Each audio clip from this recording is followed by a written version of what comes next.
Hii ni appreciation post kwa Jordan Henderson the skipper.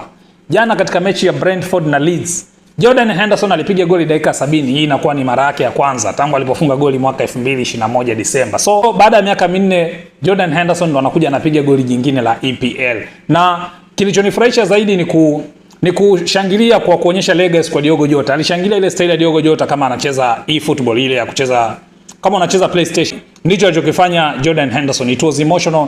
Though ilishafanywa na wachezaji wengi huko nyuma. Tumeona mchezaji kama Ousmane Dembele alishafanya style.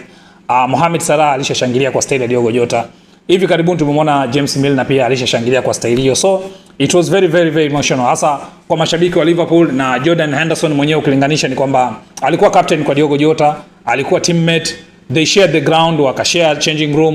Mafanikio mengi ambao wameyapata pale Liverpool, wameshare memories. Hata sisi mashabiki kuna memories ambazo tunazikumbuka.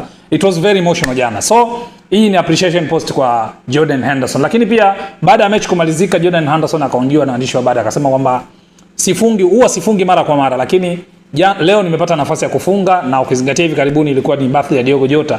Nikaona ni dedicate goli hili kwa Diogo Jota. Ni mtu ambaye hatutomsahau. Na pia baadaye akaenda kapost katika Instagram yake, kaandika maneno haya, akaandika kwamba Jota, it was a pleasure to share pitch with you, but more importantly a friendship. So aliandika kama hivyo Jordan Henderson.